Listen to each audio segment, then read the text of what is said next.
This story is titled, My Wife's Mom's Fake Lawyer Tried to Steal My Multi-Million Family Palace. She didn't know I'm a real lawyer playing her game until justice struck.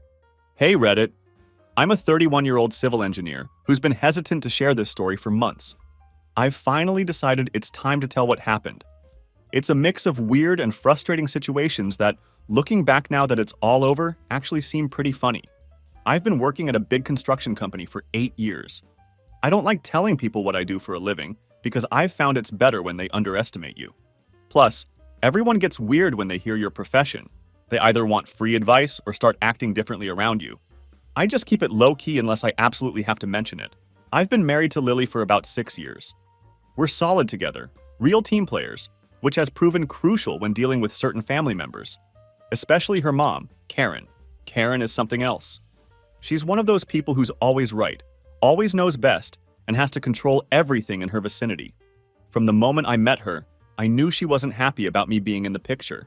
For context, Lily grew up in this super close family, but Karen ran the whole show.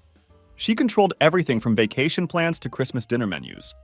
She's the type of person who has opinions on literally everything and never holds back from sharing them, regardless of whether anyone asked.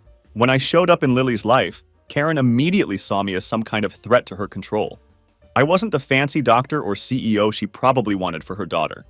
I grew up regular middle class, worked my ass off through engineering school, and I'm doing pretty well now, but Karen couldn't care less about my achievements. To her, I'm just the guy stealing her daughter away from her influence. At first, I tried keeping things civil. She's my mother-in-law after all, and Lily loves her. I figured I'd just deal with it and make the best of the situation. But Karen made that pretty much impossible with her behavior. Karen had this special way of making comments that sound innocent on the surface, but were clearly meant to dig at me. At family dinners, she'd pull this stuff like, "Oh, you're an engineer. My friend's son designs rockets for NASA." Or, "It's nice that you work so hard. Lily's ex never had to. His family has real money." She was a master of the backhanded compliment. Lily always had my back, though. She would call her mom out every time, but Karen would play the victim instantly. "I'm just making conversation." Or, "I didn't mean anything by it." Classic Karen move, attack and then retreat behind fake innocence when confronted. The real drama kicked off when my uncle passed away about 2 years ago. He left me this small beach house in his will. It wasn't anything fancy, just a little 2-bedroom place that had been in the family forever. The paint was all peeling, the roof needed work, and the plumbing was questionable at best. But it had a certain charm to it that you couldn't deny. Lily and I fell in love with the place right away and decided to fix it up and make it our weekend getaway spot. We were excited about the project and the possibilities it represented for our future together. Karen, however, lost it as soon as she heard about the beach house. She started acting really weird about the whole situation. At first, she just made these little comments like, "A beach house is a lot of responsibility at your age," or, "Are you sure you can afford the upkeep?" It was annoying, but easy enough to ignore. Then she started showing up unannounced, claiming she was just in the area. We live like 75 miles from her, and the beach house is even further away, so her excuse made absolutely zero sense. Something was definitely up, but we couldn't quite figure out what her game was yet. One day, we got a call from our neighbor Thomas, a retired guy who keeps an eye on the place for us when we're not there. He called to tell me he saw some woman with huge hair poking around the property. Karen's got this signature hairstyle that could survive a hurricane, so I knew it was her right away. When I confronted her about it, she acted like trespassing was totally normal. "I just wanted to make sure everything was okay," she said, as if that explained everything. The audacity was astounding. Things got even stranger after that. I started noticing small changes around the house. A chair moved here, a window unlocked there when I knew I'd locked it, little items out of place. Lily thought I was imagining things, but I knew something was up. My engineering mind is detail-oriented, and these little inconsistencies weren't just coincidences. One day, I came back from grocery shopping and found this folder sitting on the kitchen table. Inside were all these property documents. I thought it was some kind of joke at first, but then I saw Karen's handwriting in the margins. She'd written stuff like family legacy and secure ownership. That's when everything clicked. Karen wasn't just being nosy. She had some master plan for the house. I decided to play it smart. I kept quiet about finding the folder and wanted to gather more information before confronting anyone. Being an engineer has taught me to collect all the facts before jumping to conclusions. Plus, I wanted to see how far she'd take this bizarre scheme of hers.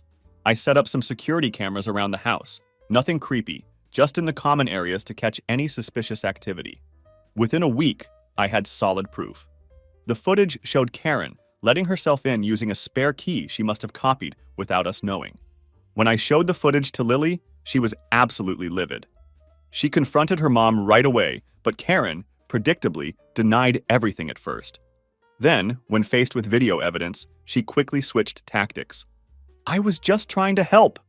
Classic Karen move. Deny until you can't, then pretend your intentions were pure. Lily told her mom to stay away from the house, and things seemed to calm down for a while. I should have known Karen wouldn't let it go that easily. That would be too simple, too rational, and Karen was neither of those things. About 6 months later, things went completely insane. Karen showed up at the beach house one sunny Tuesday morning, completely uninvited, big surprise there, with some guy she proudly introduced as my lawyer. I was eating my breakfast burrito, enjoying the peace and quiet, when Lily called me out to the porch. I stepped outside, and there they were. Karen in her signature too-tight blazer with her hair reaching for the heavens, and this guy who looked like he had Googled how to dress like a lawyer 5 minutes before arriving. He was holding a briefcase that looked older than time itself and had this nervous expression, like he wasn't sure why he was there either. Karen put on her brightest fake smile.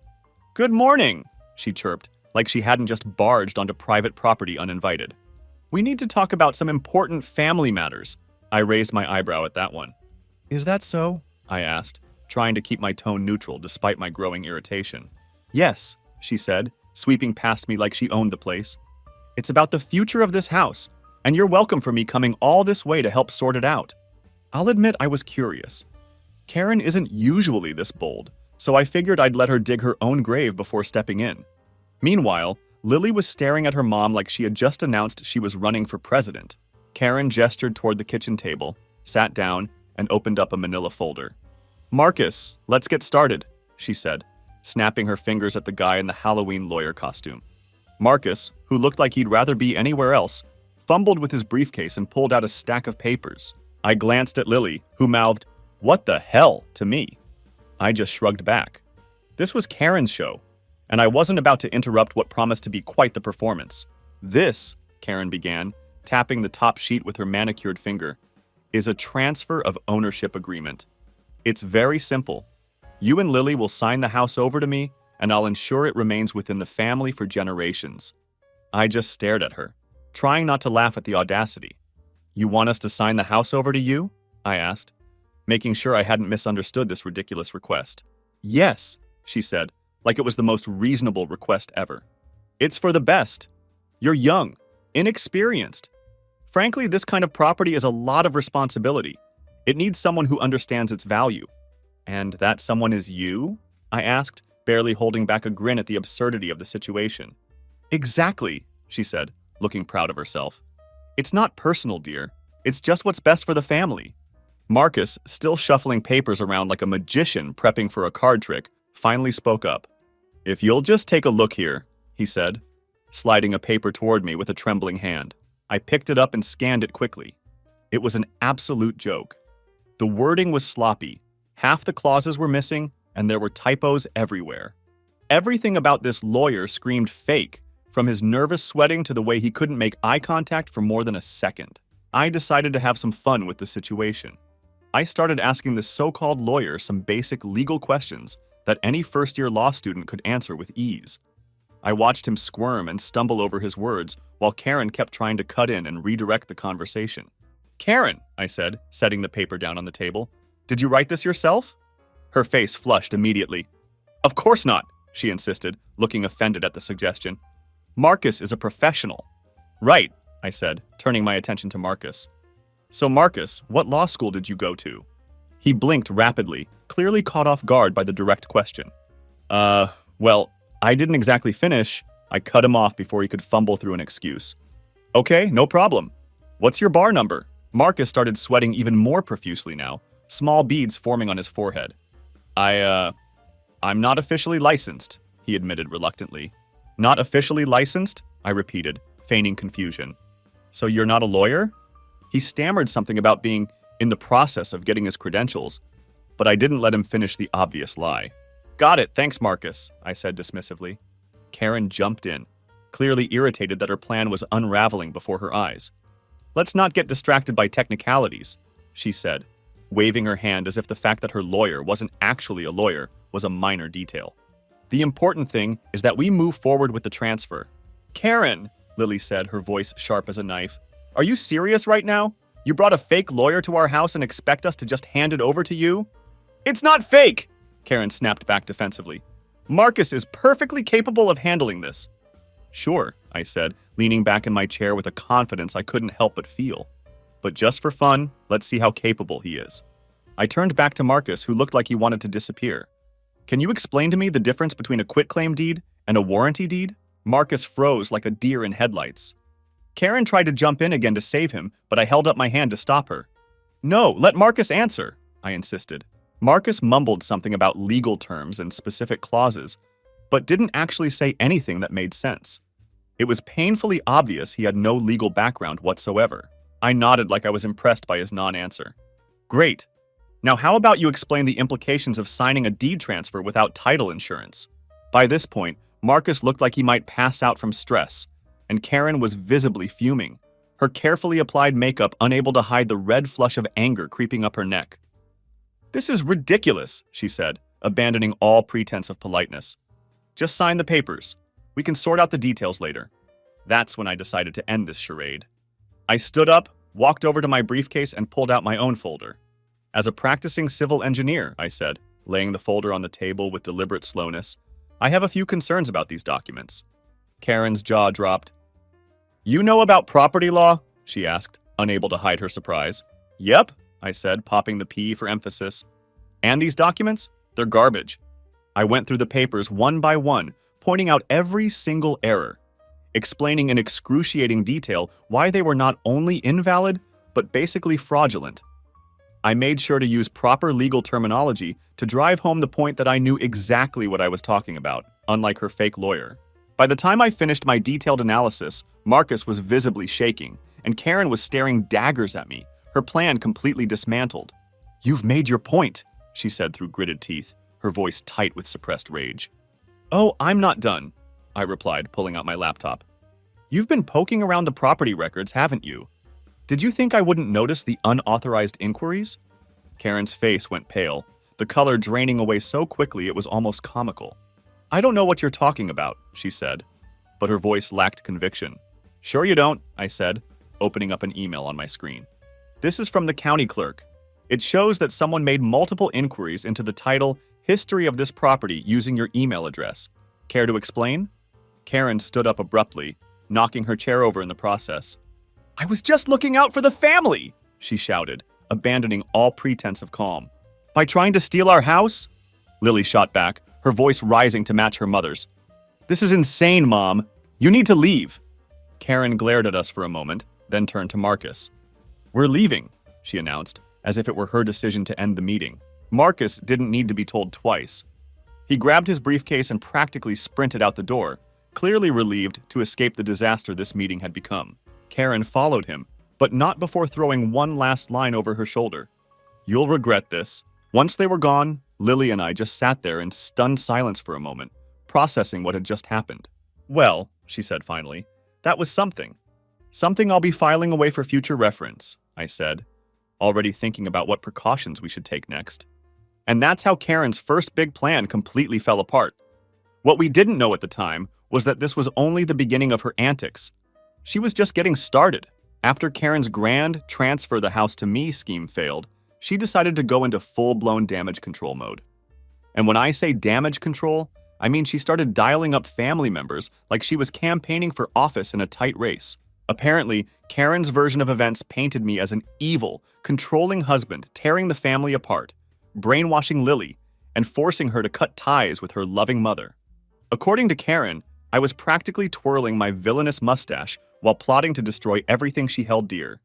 It would have been laughable if it wasn't so infuriating.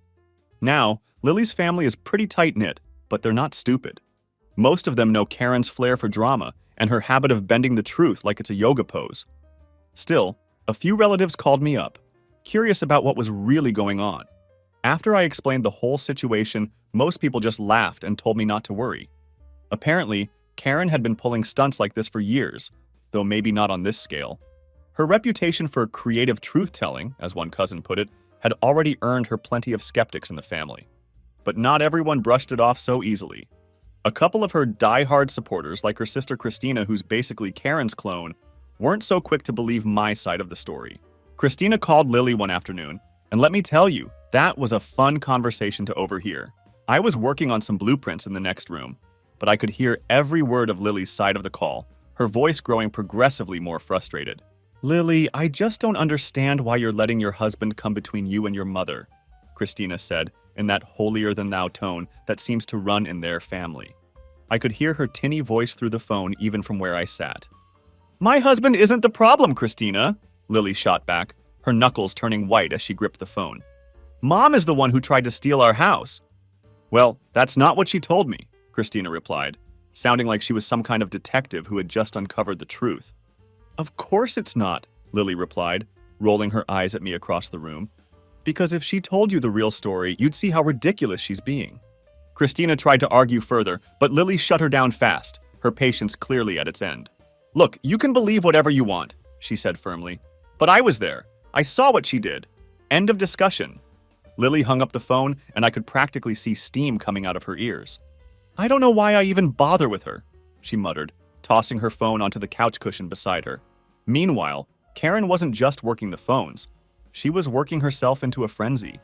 She started showing up at family events with this air of martyrdom about her, dropping little comments like, "Not sure I'll ever see my daughter again," or "Some people don't appreciate family anymore."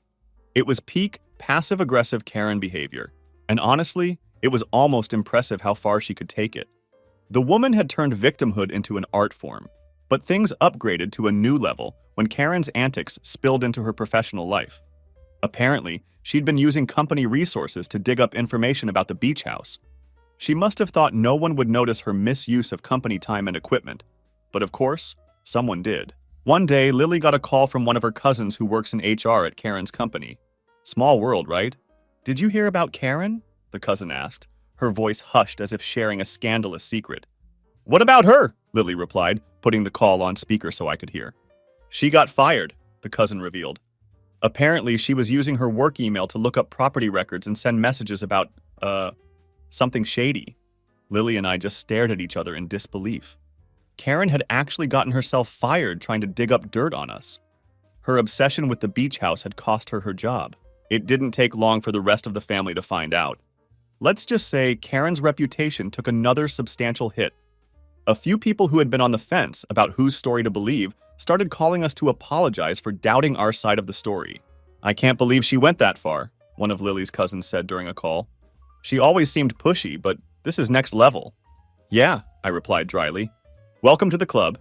With her job gone and her family starting to distance themselves, Karen's social calendar started looking pretty empty. But if you think that slowed her down, you don't know Karen. She was nothing if not persistent in her delusions. A week after she got fired, we started getting weird messages from mutual acquaintances. Stuff like, "Karen says she's really worried about you guys," or "Karen mentioned you might be struggling financially. Do you need any help?" She was trying to plant the idea that Lily and I couldn't handle the beach house on our own, painting us as incompetent so she could swoop in as the hero to save the day. I considered confronting her about these rumors, but Lily convinced me to let it go. "She's digging her own grave," Lily said wisely. "Let her keep talking. It just makes her look worse." And she was right. The more Karen talked, the more people started to see through her fabrications. Even her die-hard supporters like Christina were starting to get tired of the constant drama. But just when we thought things were settling down, Karen pulled her boldest move yet. About a month later, we got a notice in the mail. It was from a lawyer, an actual licensed one this time, informing us that Karen was suing us. When I opened the letter and read the details, I couldn't believe what I was seeing. Karen was claiming that she had financially contributed to the repairs and upkeep of the beach house and therefore had a valid stake in it. Never mind the fact that the house had been left to me outright in my uncle's will, or that we had documented proof of every penny we'd spent on renovations. I sat there in stunned silence for a moment before bursting out laughing. The audacity was just too much. "She's suing us," I said, waving the letter at Lily, who had just walked in from the kitchen. "For what?" she asked incredulously, grabbing the paper from my hand. "Apparently she thinks she owns part of the house now," I explained, still laughing in disbelief. Because, all those non-existent financial contributions she made. And just like that, we were back in the thick of it, preparing for another battle with Karen. Little did we know just how spectacularly this would backfire on her. After we got the lawsuit notice, I immediately started gathering all our documentation. I wasn't about to let Karen muddy the waters with vague claims and manipulative theatrics.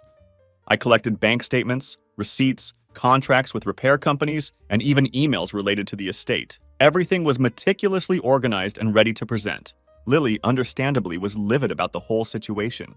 She didn't pay for a single thing, she fumed as we reviewed our records. How does she think she's going to prove this ridiculous claim? She's banking on us not being able to prove it either, I explained. But we can and we will. Her whole case is smoke and mirrors. There's no substance behind it. What do we do now? Lily asked, concern etched on her face. We show up to court, I replied confidently, and we let her dig her own hole. When the court date finally arrived, we walked into the courtroom prepared for anything. Karen, of course, was already there, seated at the plaintiff's table with her lawyer. Unlike the fake lawyer Marcus, this one at least looked professional, though he didn't seem particularly enthusiastic about the case. I suspected he had realized how weak Karen's position was, but had been unable to convince her to drop it. Karen, on the other hand, was in her element. She was dressed in her signature over-the-top style, complete with an outfit that probably cost more than she could afford now that she was unemployed. She had this smug expression on her face, like she'd already won the case before it even started. The confidence of the chronically delusional is truly something to behold. We sat down at the defendant's table, and shortly afterward, the judge entered the courtroom. She was an older woman who radiated authority and no-nonsense efficiency. She got straight to business, asking Karen's lawyer to present their case. Karen's lawyer stood up and began what was clearly a rehearsed speech. He started by praising Karen's character, describing her as a dedicated and loving mother who only wanted to preserve the family's legacy. I had to bite the inside of my cheek to keep from scoffing audibly. Then he moved on to her claims, stating that Karen had personally invested significant funds into the repair and maintenance of the beach house to ensure it remained in good condition. She has receipts, I whispered to Lily, raising an eyebrow skeptically. She has nerve, Lily muttered back, her eyes never leaving her mother's back. Karen's lawyer continued explaining that while the house was indeed inherited, Karen's alleged financial contributions had created an implied interest in the property. She acted in good faith to protect and preserve the family's asset, he concluded, sounding like he was trying to convince himself as much as the judge. When it was my turn to speak, I decided to keep it short and sweet. There was no need for elaborate arguments when the facts were so clearly on our side. Your Honor, the plaintiff's claims are entirely unfounded, I stated calmly. The house was left to my wife and me as part of my uncle's will. It is our property, and there was never any agreement, verbal or otherwise, for shared ownership. The plaintiff has no documentation to support her claims because they are simply not true. The judge nodded thoughtfully and then motioned for Karen to take the stand. Karen walked up like she was about to deliver the performance of her life, her shoulders back and head held high. I had to admire her confidence, if nothing else. Mrs. Karen, her lawyer began once she was sworn in, can you explain your involvement with the repairs and maintenance of the beach house? Of course, she said, clasping her hands together in what I recognized as her sincere pose. When I heard about the house being left to my daughter and son-in-law, I was so happy for them. But the house needed a lot of work and they were overwhelmed, so I stepped in to help. I had to suppress a snort. We had never been overwhelmed. In fact, I had carefully planned each renovation phase, drawing on my professional experience. And how did you help? The lawyer asked, leading her through their obviously rehearsed testimony. I paid for several repairs, Karen said confidently, as if repeating a lie enough times would make it true. Plumbing, roof work, even some landscaping.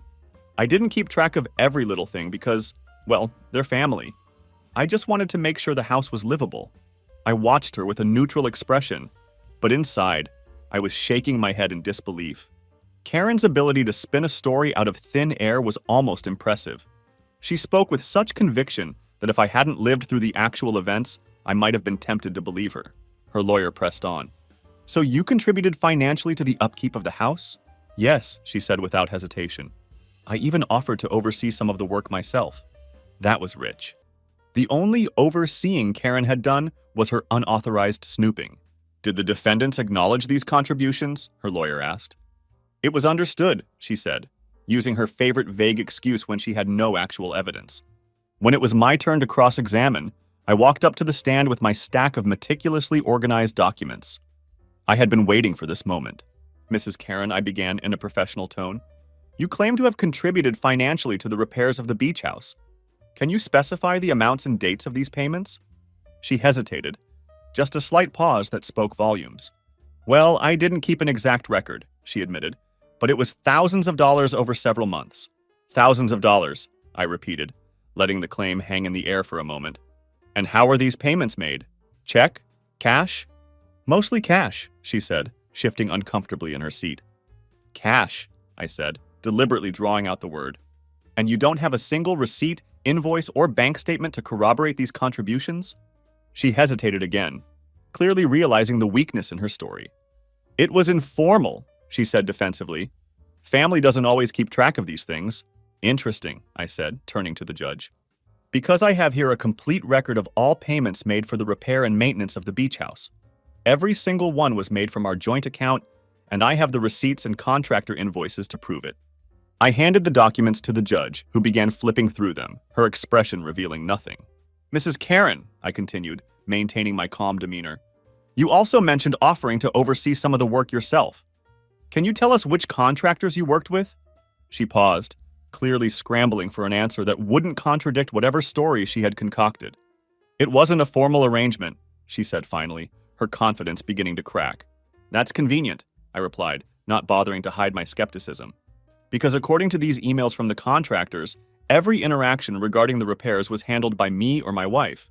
Your name doesn't appear anywhere in the correspondence.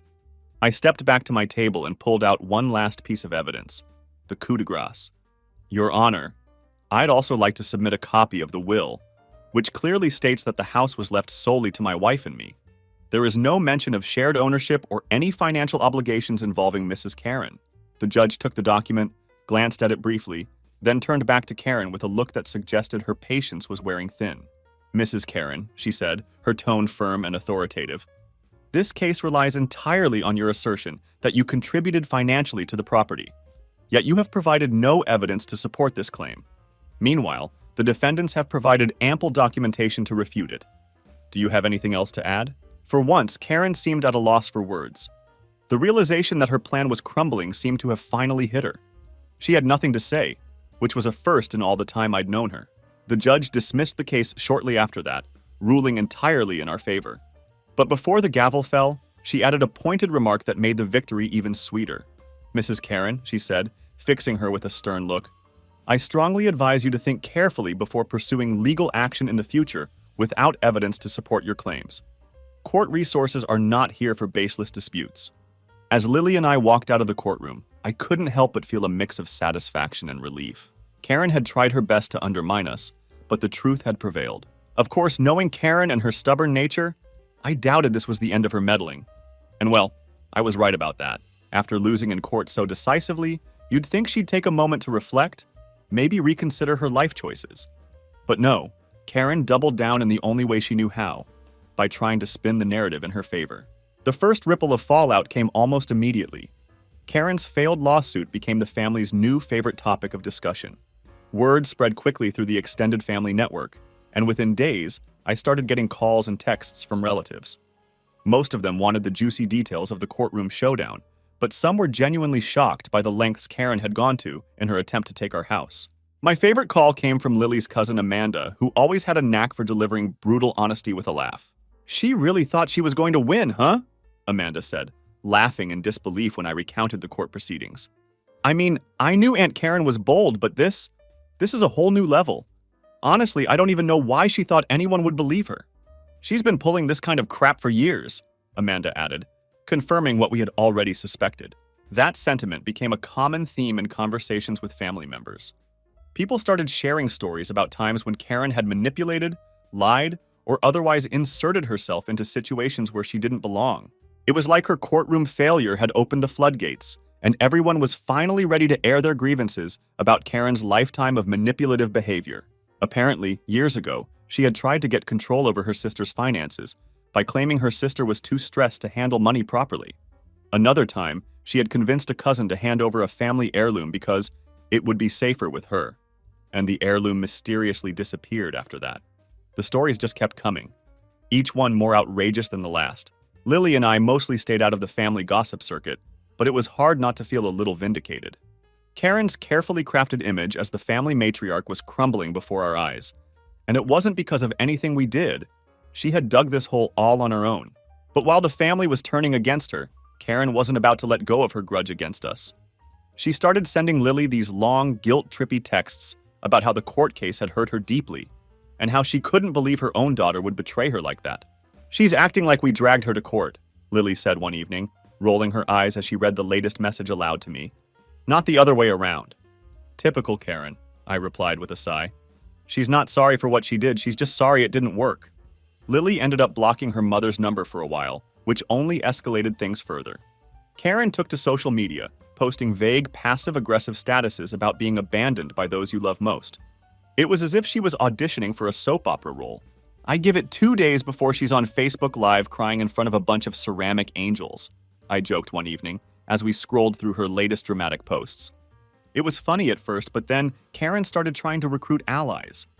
She called up anyone who would listen, spinning a sob story about how Lily and I had turned on her, and how all she wanted was to keep the family together. Her version of events was so twisted that it barely resembled reality, but she told it with such conviction that some distant relatives actually believed her. One of the first people she called was her sister Christina, who had always been one of Karen's staunchest supporters through thick and thin. But even Christina seemed to have her limits when it came to Karen's increasingly unhinged behavior. "She called me crying," Christina told Lily during a surprisingly civil phone call a few weeks after the court case. "But honestly, I didn't know what to say. I mean, you're my niece, and what she did, it was wrong. I can't defend her this time." Hearing that from Christina was a big deal. If Karen was losing her, she was losing her biggest cheerleader, the person who had backed her up through years of manipulative behavior. Despite the backlash she was facing from family members, Karen wasn't ready to go quietly into the night. Her next move was to try to appeal to the family matriarch, Lily's Grandma Rose, who had always been a neutral party in family disputes. Grandma Rose was respected by everyone in the family, and her opinion carried a lot of weight. Karen drove out to see her, unannounced as usual, and spent 2 hours crying about how she'd been wronged by her ungrateful daughter and her controlling son-in-law. She probably thought that gaining Grandma Rose's sympathy would help turn the tide of family opinion back in her favor. To her credit, Grandma Rose didn't buy into it. According to Amanda, who heard the story later and couldn't wait to share it with us, Grandma told Karen in no uncertain terms that she needed to stop causing drama and take responsibility for her actions. "She said that?" Lily asked in disbelief when Amanda relayed the story during our weekly catch-up call. "Yep," Amanda confirmed with obvious satisfaction. "Apparently, Grandma told her, 'I love you, but this is your mess, and you need to clean it up.'" She wasn't having any of Karen's victim act. Karen, of course, left in a huff, but the damage was done. She'd alienated almost everyone in the family, and no amount of crocodile tears could fix that. Her web of manipulation had finally collapsed around her. Meanwhile, Lily and I felt free for the first time in years. The beach house was finally, unquestionably ours with no legal clouds hanging over it. The lawsuit was behind us, and Karen had gone quiet. For a little while anyway. But in the back of my mind, I knew it was only a matter of time before she pulled another stunt. People like Karen don't change overnight, if they change at all. They just regroup and try a different angle. Lily and I talked a lot during this period of calm about what our future relationship with Karen would look like. We had long, thoughtful conversations on the porch of the beach house, watching the waves as we considered our options. I was ready to cut ties completely. After everything she'd done, I couldn't see a path forward that included Karen in our lives. But Lily wasn't quite there yet, despite everything that had happened. "She's still my mom," she said one night as we sat on the porch, the sound of the ocean providing a soothing backdrop to our difficult conversation. "I know she's toxic, and I know she's done awful things, but it's hard to let go completely. What if she really does change?" I didn't want to push Lily into a decision she wasn't ready for, but I also knew that holding on to hope with someone like Karen could be dangerous. She had proven time and again that she would take any opportunity to manipulate and control. "I get it," I said carefully, choosing my words with deliberation. "But you've seen what she's capable of. This isn't just a bad habit or a personality quirk. She's deliberately tried to hurt us, to take something that belongs to us. That's not something you can just forgive and forget." Lily sighed deeply, the weight of the situation evident in her expression. I know, she admitted. I don't know if I'm ready to walk away completely. So, we compromised. Lily kept minimal contact with Karen, an occasional text or a quick phone call, but we set firm boundaries. No unannounced visits, no discussions about the house, and absolutely no manipulation. It was a tentative peace, but it seemed to be working. For a while, it seemed like Karen was respecting these boundaries. She stayed relatively quiet, only reaching out to Lily with surface-level conversations about the weather or some neutral family news. Nothing too personal, nothing controversial. I could tell it was hard for Lily to keep her mother at arm's length like this. Despite everything, there was still that daughter-mother bond that was difficult to sever completely. But she was holding firm, and I respected her for it. It couldn't have been easy. Then Karen did what Karen does best. She crossed the line yet again. It started innocently enough. Lily got a call from a cousin who mentioned that Karen had been talking about the beach house again. Nothing specific, just general comments that raised some red flags. She said something about how it should have stayed in the family, the cousin reported. I didn't think much of it at the time, but I figured you'd want to know. Lily tried to brush it off, thinking it was just Karen venting her frustrations to whoever would listen. But I could see the worry creeping back into her eyes. The peace we'd been enjoying suddenly felt fragile. What if she's planning something? Lily asked me that night, her brow furrowed with concern. She wouldn't be that stupid, I reassured her, though I wasn't entirely convinced of my own words. Not after what happened in court. She knows she can't win. But I underestimated just how far Karen was willing to go to get what she wanted. Her obsession with the beach house had become almost pathological at this point. One weekend, Lily and I drove out to the beach house to spend a couple of days relaxing and catching up on some minor repairs. As we pulled into the driveway, something felt off. The front door was slightly ajar, and there was a box sitting on the porch that hadn't been there when we left the previous week. "What the hell?" Lily said, a note of apprehension in her voice as she got out of the car. We walked up to the door cautiously. I pushed it open wider and my stomach dropped at what I saw inside. The living room was a mess. Furniture had been moved around, drawers were open, and there was a stack of papers on the coffee table that definitely hadn't been there when we left. The house had the unmistakable feeling of having been invaded, our personal space violated once again. On top of the pile of papers was a note in Karen's unmistakable handwriting. It read, "I'm sorry, but I had to step in. This house is too important to let you ruin it. You'll understand someday." Lily stood frozen in the doorway, staring at the note in disbelief. "She was here," she said, her voice shaking with a mixture of shock and anger. "She broke into our house. Again." I picked up the papers and started flipping through them. They were estimates for repairs and renovations, new flooring, updated appliances, landscaping plans.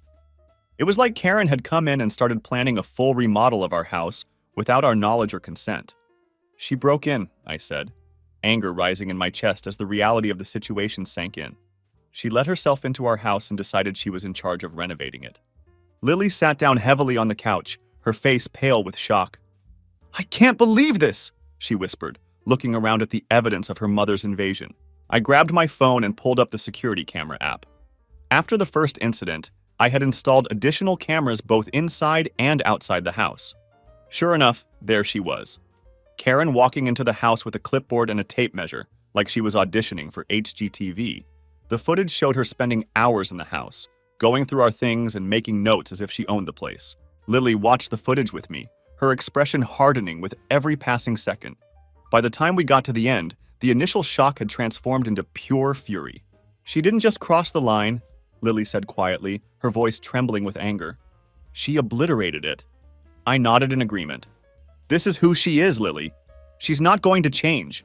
She's always going to feel entitled to control your life, no matter what boundaries we set." Lily was quiet for a long time, staring at the scattered papers and the evidence of her mother's violation of our home and trust. Finally, she looked at me with a resolve I hadn't seen before. "You know what?" she said, her voice steady and determined. "I'm done. I can't do this anymore." That night, Lily called Karen and confronted her about the break-in.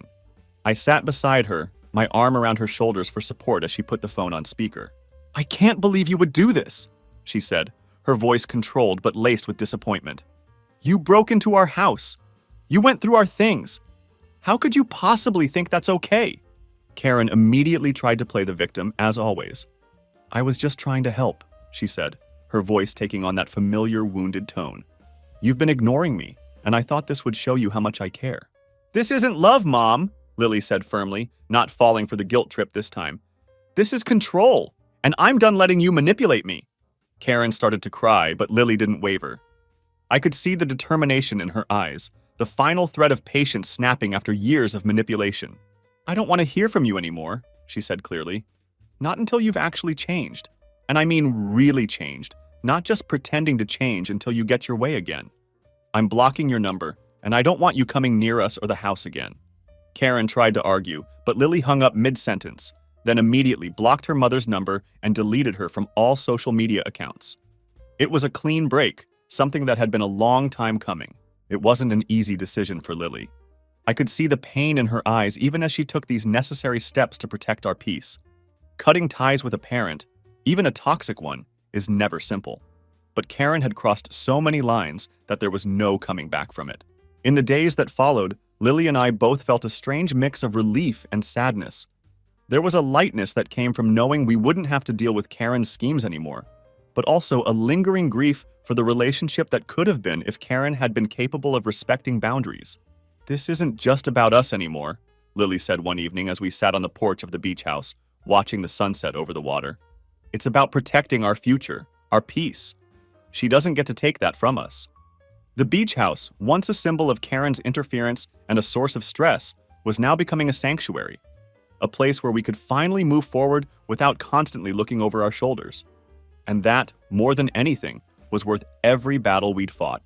We spent the next few weeks reclaiming the space, undoing the minor changes Karen had made during her unauthorized visit, and making the house truly ours again.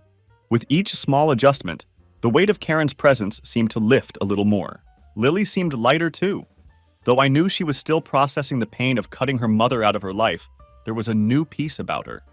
The constant tension of waiting for Karen's next move was gone, replaced by a quiet confidence in our decision. "Do you think she'll ever change?" Lily asked me one night as we sat by the fireplace, the crackle of burning wood filling the comfortable silence between us. I considered the question carefully before answering, wanting to be honest without being cruel. "I don't know," I admitted. "People like your mom, they're so convinced they're right that it's hard for them to see any need to change. But it's not impossible." Lily nodded, staring into the flames. "I hope she does someday. Not for my sake, but for hers. It must be exhausting living like that, always scheming, always trying to control everything." I squeezed her hand, amazed at her capacity for compassion, even after everything we'd been through. "It's not your responsibility to fix her," I reminded her gently. "I know," she said with a small smile. "I'm finally starting to understand that. We finished renovating the beach house that summer, transforming it from a rundown inheritance into a beautiful coastal retreat. Every nail hammered, every wall painted was a reminder that this place was ours. Not because we stole it or manipulated our way into ownership, but because it was given to us freely, a gift we had earned the right to enjoy. Karen never did try to contact us again, at least not directly. We heard through family that she had moved to a different state, starting fresh where her reputation hadn't preceded her. I hoped for her sake that she was using the opportunity to reflect and grow, but I wasn't holding my breath. As for Lily and me, we moved forward. The beach house became our favorite weekend getaway, a place of peace and healing. Sometimes, when we'd sit on the porch watching the waves roll in, Lily would get a faraway look in her eyes, and I knew she was thinking about her mom. But those moments became fewer and further between as time passed. "You know," she said to me on our anniversary, as we toasted to another year together on the beach house porch, "I never thought I'd say this, but I'm grateful for what happened with my mom." I raised an eyebrow, surprised. "Grateful? Really?" She nodded, looking out at the ocean. "It taught me what real love looks like. Not controlling, not manipulative, but supportive and respectful." She turned to me with a smile. "Like what we have." I clinked my glass against hers, feeling a surge of gratitude for this incredible woman who had chosen to build a life with me. "To lessons learned," I said. "And to houses that stay where they belong," she added with a laugh. We've been enjoying our beach house drama-free for over a year now.